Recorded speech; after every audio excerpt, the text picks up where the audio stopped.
Ladies and gentlemen, it's time for the Great Canadian Beard with your host, Mr. Matty Sargent. And welcome to episode 3 of the Great Canadian Beard podcast. Matt Sargent, pleased to be joined by Big Brother Season 3 winner, Sarah Hanlon. Sarah, thanks for joining me here on the show. Oh, well, thank you for having me. It's my honor. Oh, no, thank you for joining me. I'm not going to lie. Got a little bit of a blush going on here. I'm a little, Oh, as if. Stop. I'm not going to lie. For those people out there who have never watched a Big Brother episode, okay, hold on. Let's take a step back. Before we even get into Big Brother, for all those people out there who have always thought of Survivor, or who always thought of The Mole, or all these other game shows, all these people have always thought of, oh my God, how do I even get on one of these shows? But now to meet somebody like you, who's not only got on one, but won one of the shows. How does that process even start? Like, how does someone even go to be like, hey, I'm going to be on Big Brother, and then you just do it? You just put it out there. I'm a believer in that. And my whole life is, like, things, I never thought I could go to university. And then one day I was just like, you know what? I'm gonna do this. And I applied, and I struggled through it, and I got through it, and I have my degree. So then, things like that. I would just apply to jobs that always seemed out of my reach a little bit, and most of the time I didn't get them, but it's like, what's that thing if you don't get any of the baskets that you don't shoot or whatever, that thing? So it's like, you only score the goals that you shoot, or the goals only go in that you shoot, whatever Wayne Gretzky said. Whatever, the great one. Sport references, eh? Who cares? Paraphrase, yeah. I'm sure he wanted people to just paraphrase his words and completely trash his quote like that, but anyway, so yeah, I've said to people, I really wanted to move to Toronto and do something different, and I am obsessed with reality TV, so I was like, if there was a number one goal, what would it be? And so I put it out there, and I told everybody when I was living in Calgary, I'm going to move to Toronto, and I'm going to be on Big Brother Canada. And then, I just came, auditions were, I didn't even take the day off work, I just had the day off. It just, everything was just going perfectly towards that direction, and then I went to the open call. There was thousands of people, and it was my first time ever auditioning for anything, and I got on. So it was one of those things where literally the stars just aligned. Yeah. It couldn't have worked any better for you in the way where, hey, you know what, I don't have to work today, so I may as well attempt to do this. Hey, I may as well show up and see how this goes. It just worked out perfectly for you, and it's very rare for that to actually happen to somebody where they can actually step in and go, yeah, I can do this, and it happens. Yeah. The week before that, too, you're right, the stars just aligned perfectly. The week before that, my other day off, John and Arlie from the previous season of Big Brother, one of the guys who won, and his kind of alliance member in that season, were at a Pizza on the Danforth doing, charity stuff. And I thought, it's so cheesy and nerdy, but I'm just going to go, and I'm going to ask some advice for casting and stuff like that. And I did, and Arlie was really nice. John was really nice, too, but Arlie, took extra time to give me all this advice. And so I think that, too, if you want to do something in life, put it out there and tell some people. And then, it kind of holds you more accountable. The next week, because I had told John and Arlie and I had that advice from them, I was like, well, I have to audition now. For those who don't really actually know, how does Big Brother even work? What's the concept behind the game show? Okay, so people are really familiar with Survivor. So it's almost like Survivor in a house. You're in there with people.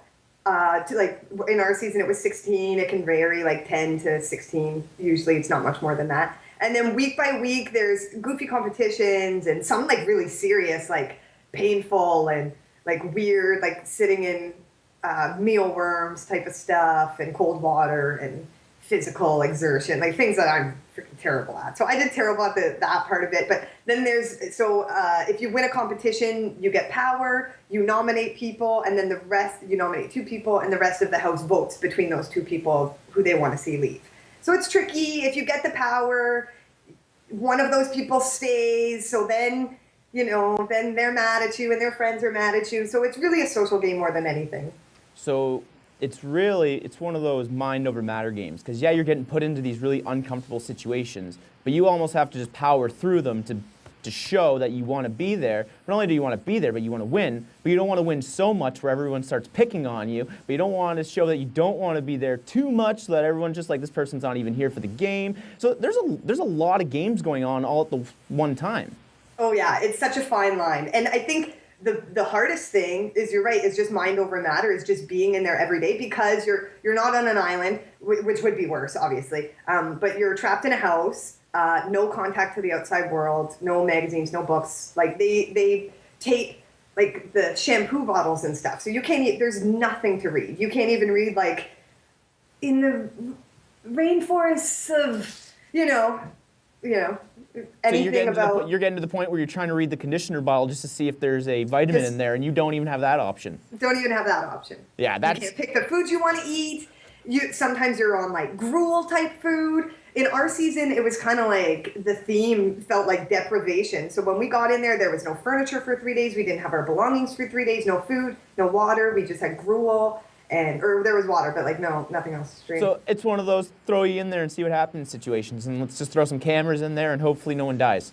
Torture, like psychological. Cause there was an April Fool's joke one time. They told us that one of us had deliberately broke the camera, and that. And until they apologized, we all again had to go on cold showers and no food, and so we were like tearing each other apart. And it turns out no one broke the camera; they just lied to us. Yeah, that's silly. So now those are the tricky parts. Yeah, they're throwing wedges in between you. They're just that's not cool. Okay, so then when you were put in the house, so now you're in the house. You've gone through the whole process. You're in the house now. Was there anything that caught you just completely off guard right away? Like as soon as you walked in, you were just like, "What the fuck have I gotten myself into here?" Besides, in other seasons, I felt like in reality shows, they show like the parties and the drinking and the lavishness. And in some Big Brother seasons, they do that, and they do give them like lots of alcohol. But like I said, our season, they were kind of like, I think we were super fans. They really wanted to have a lot of game talk. So we didn't get a lot of alcohol. When we got in there was no food. I was scared initially. But it's weird. It's almost harder getting out than going in. It's you slowly ease into it when you go in, and you're really excited. Things are going on. You're meeting people, and then all of a sudden it's just like normal. Mm-hmm. When you come out, it's very overwhelming. And to me, it was easy dealing with 15 people and finding their emotions and making sure 15 people were happy. But like come out to the world, and especially then because everybody, my visibility was through the roof. So I had even more people than I normally would before the show to keep up with and talk to. And so that, to me, that was the hard part, was adjusting to the world coming out. So you're in there for a few weeks. Are you sick of it at this point? I want the hell out of here. I want to talk to Scott. Where's my family? I want my bed. I want my dogs. I want to cook a meal myself. Are you done? Yeah, it's weird. Like when you watch Survivor and stuff, or you see or Big Brother, and you see the family visit, and people are crying, and you're like, "What's wrong with these people?" That goes away before you even get on the show, because there's like a sequester period before you actually go on the show, because they release the cast, and so you have to be already closed off from all that information before you go into the house. Mm-hmm. So even by the time we were in the house, we were sick of it. We wanted to know what was going on. You can never, because before, when you're getting cast, you try to put yourself in that situation, and you say, "Oh, we'll be fine," and you try to talk about everything, and you spend all this time together, but there's nothing preparing you for that. So yes, within 2 weeks, you're kind of like, "I'm over this, let's get this going to the end." And then after like 5 weeks, it's kind of torture. Yeah, once 5 weeks now, you're starting to plan out, how the hell do I get out of here, or how the hell do I get everybody out of here faster so I win this quicker? And it was very motivational. That part of it is motivational, because you're kind of like, especially I was so guilt-ridden, because I was just like, you're wondering how your partners, how your family is dealing with it, and you have no idea, and you leave them with all this responsibility. So I really was like, if I don't come home with something, I'm going to feel really guilty for having this amazing, cool experience. So how long were you actually in the house for total? 70 days? Yeah. 70 days. So yeah, it's 10 weeks. See, I wouldn't even know what to do with myself. That's like 2.5 months of just the same people day in, day out, no communication with anything. You're in the same four walls. You're just, it's starting to collapse in on me after 2 weeks. I see what you mean. Even just saying it out loud, I was like, 10 weeks? I'm like, yeah, holy, every time. And the backyard, very minimal backyard, no trees. Just the air, right, because it was, so fenced off, just you could see the air right above you. That was it. No nature, no animals. It's crazy what you yearn for and what you miss. And it felt so nice to come out. And it was like summer when we came. You go in and kind of like we went in early March, so it was still really cold. And then when we came out, it was like the sun was shining in May, and it was a really cool experience. I was getting super baked. Oh my God, that's awesome. Okay, so you and Godfrey, for those who don't know, Godfrey was the person that you ended up making it to the finals with. So when you're standing up there and you're in the eyes of your peers, everyone's looking at you. Is there ever thought going through your mind where, wow, I lost? Oh yeah, for sure. Like people think it's weird. Like I don't know, Big Brother's weird. The longer you're in the house and the greater your odds of winning actually go up. In your mind, it's just whittling away. So by the end, like people don't believe me, but I never thought I was going to win when there was Final 3, when there was Final 4, 3, and then even when it was me and Godfrey, I was like, you got to sell yourself here. And yeah. But that was the only time when it was me and Godfrey. That was the only time I let myself go like, oh my God, I could win. But you got to do this right and answer these questions right. And there's like 2 questions I wish I answered differently thinking back, but other than that, I think I pretty much nailed it. You nailed it. Yeah. So you win. You're done. The show's over. Big celebration. You have a party. Everyone's happy. What are the positives that you take away from the house and that you're easily able to transition back into your daily life? Because after the 10 weeks, yeah, you're the winner, but now you're back to reality. The show's over. You have to try and get back into your daily life, which was excruciatingly hard. But I'm really lucky. I have a great partner. So he like kind of took my phone even for the first couple of days. Like he gave it to me. I did a couple things with it, and then it was like, this is too much. Especially because like you want to kind of go back and breathe. Because Big Brother's weird. You're watched 24/7. Everywhere there's a camera. Even in the bathroom there's a camera. They don't put that on TV or on the internet, obviously, but they're monitoring you all the time. And you're live streamed everywhere else in the house other than the bathroom 24/7. So someone's always watching you. Okay, when you say, sorry, I'm just going to cut you off right there. When you say live stream, so you mean like Godfrey could have been watching you from somewhere in the house, or there's just people in the house that are always keeping an eye? No, like the audience, like Big Brother fans, you go on bigbrother.ca and you just, anytime you want to check out what people in the house are doing, you just go online. Yeah, that's creepy. And there's cameras in the kitchen, there's cameras in the bedrooms, there's cameras in every room. And so you pick what room you want.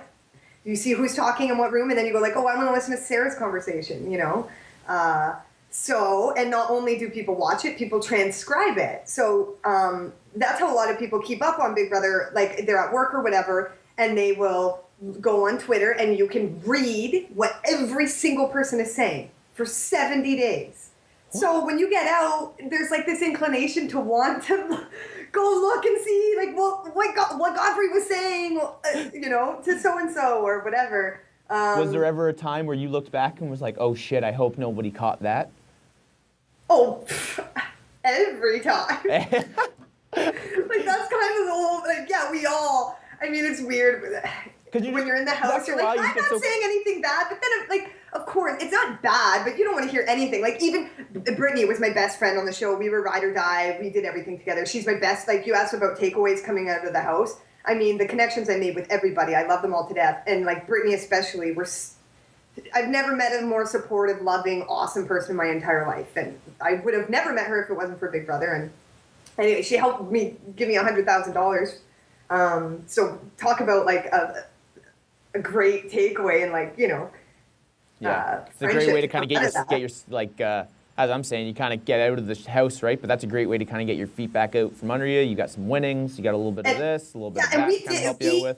Yeah, and we did really rally together. We still hung out a lot. It's kind of like Stockholm Syndrome. Like it was like, hey, no, like let's, stay in our little group. But to go back to what you were saying, even me and Brittany fought at times Brittany, I remember once reading that like Brittany was complaining about me drinking because I kind of was getting like sauced and being annoying, and I'm like, Brittany said that, but it's like, of course, it's like your family. You talk crap about your brothers and sisters, but at the end of the day, like they're your favorite people. You love them to death, and if anybody else talked about them, you'd put them in place in a second. So that's how I feel about everyone. But you said it. Yeah, it doesn't matter. I'm allowed to say it. We're family. You can't say that. Well, you don't know, okay? You weren't there. You weren't involved. You don't know. You can't say. Yeah. For me? Yeah. So then, how are you still involved with Big Brother now? So a couple seasons have gone past since you've won. So what are you doing to stay involved with the show? So one season went by since I won. I did like a side. I was a co-host on the side show with Arissa Cox and Peter Brown, which was amazing and so much fun. So I did that last season, and Nick and Phil Paquette won, brothers won. So it was a really cool, different season. They got to play the game together, and it was awesome to meet, the new family members and that. And I don't know what's in store for Big Brother yet this year. Premiere is in March. I think it just came out that it's like March 15th is the premiere date.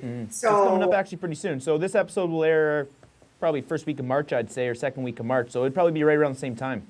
Yeah, so make sure you watch it. The producers and casting are saying, it's going to be another great season, stuff like we've never seen before. I saw them see that on ET Canada. So it's pre-Big Brother, for Big Brother fans, it's just crazy because your mind is just like reeling and it's just got to get here already. So. You're doing research, you're finding out who the cast is, you're trying to find out what the inside scoop at this point, right? It's what everybody does before every season, and there's only so many like kind of twists or spins you can put on Big Brother. So it's kind of the same rumors every year. It gets exacerbating, let's just say that. And I just can't wait. I love the show. I'll always be a fan of the show and reality TV in general. Oh, well, that's good. And so now, you were working at Vapor Central for a while. You've taken some time to start working on your writing and to focus on a little bit more of yourself.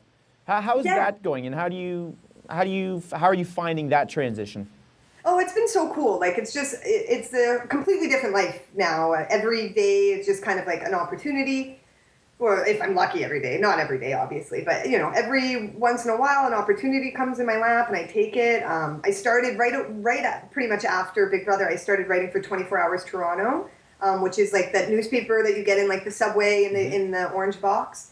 So and then I kept writing for them. They're amazing there, and so I write for them quite often now. And they're a post media, so that sometimes it gets picked up in the Toronto Sun or the Vancouver Sun, so keep an eye out there. And I used to just write about weed stuff, Hanlon's Joint, and I still do write about weed stuff, but now I'm branching out, more entertainment, more just city life stuff. So I'm really excited to do that. It's been awesome. And like I said, I'm so lucky an opportunity comes and I say yes, and then I just keep trying to roll with it. And so, I quit Vapor because I want to start getting more into creative writing too, like comedic writing and stuff like that. Mm-hmm. But then when I did that, I also started getting more freelance work. So it's amazing when you start to do something, things fall into place, kind of like Big Brother. So I'm really thankful for any opportunity. You'd be surprised how many opportunities come with just saying yes once.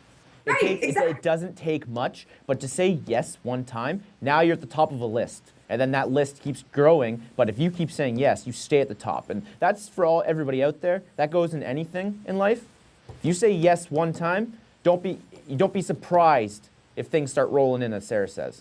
100%. And like I said, you put it out there and you're nice to people. Like when I came out of Big Brother, I asked, because I was getting some of these opportunities, and I said, like, well, what do I do? Like going on Global Morning News, like independent kind of cable shows, stuff like that. ET Canada like sent me some places to do some interviews. So I was kind of like, I asked a PR person, like, should I get an agent or? And she was like, you know what? Just say yes. Just take every opportunity you can, and then your network just grows and grows. The people that you're meeting and connecting with, they grow and grow. And then, so like, I met people like last year who weren't in a position like to hire me or do anything for me a year ago, but we did something for free, something easy, something like that I could give. And I'm not suggesting like people do work for free because people's time is valuable, but if you can, give a little what you can, and now a year later, they're in a position where they can pay me to do stuff, and they're going to come to me first, like you said, because I said that yes that one time. So saying yes when you can is important, but also, All right. Well, thank you very much, Sarah. Catch her at Flats Hanlon on Twitter. Also, you can catch her on 24 Hour Toronto, the newspaper, if you're ever riding the subway or commuting down in the GTA. You can catch her there. If not, follow her along on social media. Lots of great stuff coming her way in the future. Sarah, thank you so much for joining me. Oh, it was my pleasure. That was so much fun. Thank you. All right, guys. And if you want to be on the Great Canadian Beard podcast, don't be afraid to give me a shout. Direct message me, comments at the bottom. Get me at Sargy Boy on Twitter, or I'm Sargy Boy at Instagram as well. Check you later.